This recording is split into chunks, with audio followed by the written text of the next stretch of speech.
2 pages on our secret lives. This is the creative and creative writing, children. Miss Hannah was the only teacher who still called us children. She also pronounced blue as blue. I wrote 7 pages pretending to be my Airedale, Reggie. I could have written 100 pages. I love animals, I love dogs, and I especially love Reggie. I wrote about dog happiness, about what dog dreams were like, about how it felt to chase a squirrel, about my favorite flavor of dog biscuit, and about my feud with a German shepherd who lived across the hall.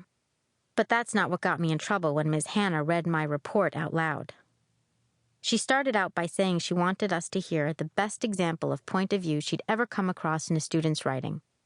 I relaxed in my chair, waiting to hear yet another piece by Daphne, who was adored by Miss Hannah and avoided by everyone on our side of the teacher's desk. Wilma is to be congratulated on her exemplary effort, which you shall now hear. I wished I could vaporize and reassemble in a middle school in Moscow. If I had thought anyone else would hear my paper, I would have written the kind of thing everybody else wrote, like my secret life as a music video star or my secret life as a pro basketball player. The awful part began halfway down the first page when Miss Hannah read, I hear the elevator door open. It is my beloved Wilma coming home from school. And then, even worse. My beloved Wilma is asleep. From the foot of the bed I watch her. She is so beautiful. Everybody was laughing so hard that Miss Hannah had to wait 5 minutes before she could continue.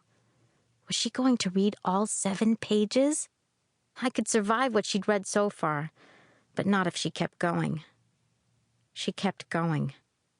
I see Celeste, the Dalmatian who is my best friend after my beloved Wilma. She is peeing. I rush to smell her pee. Celeste had chicken for dinner. I lift my leg over her pee. The class howled. Timothy stamped his feet. Bibi moaned that she had to pee. They all looked at me and looked away again, laughing harder than ever. It took Ms. Hannah 5 more minutes to get them to quiet down. I wished they never would. I knew what came next. Then I sniff her anus. It smells rich and full of Celeste. After that, Miss Hannah lost control of the class. From that day on, nobody talked to me, except for the occasional woof or snuffling noise as I walked through the halls, and that wasn't conversation. I was left strictly alone, with only 3 exceptions. The first exception was Jared, who sat next to me in language arts. He told me he liked my secret life. He said it made him understand dogs better than he had before. I was glad to hear it, but I wasn't interested in Jared Fine, whose eyebrows met over his nose, forming one long, continuous eyebrow. The second exception was Artist Lundy, the most popular girl at Claverford.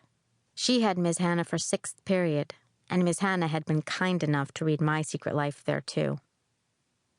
I'm glad she didn't read mine, Artist told me. I pretended I was my grandmother, raising my mother. It was pretty personal. And she smiled at me. After that, she'd smile and wave when she saw me, but then again she smiled and waved to everybody. The third exception was Suzanne Rousseau. Razor-mouthed Suzanne Rousseau. From then on, she'd call me Beloved Wilma or ask me what I'd sniffed lately or if there were any good fire hydrants near school. And no matter what else she said, she'd always drag the word anus in somehow. Then, 2 weeks after the reading, I got a lucky break. Mr. Pashkin, our communications teacher, paired everyone off for debates, and he paired me with Bibi Molzen, who was very popular. Our topic was human cloning, and we were supposed to work together on our arguments before we debated in front of everybody. I thought this could be my chance to make a new friend, and then to make even more friends if Bibi brought me into her clique. That afternoon, Bibi and I met after school at the public library, and we had fun. I told her I didn't like public speaking, and she said she always lost debates, even with her little brother. I predicted I'd make great arguments in a whisper nobody could hear, and she predicted she'd just say, duh, clone, duh. I took the side that cloning humans was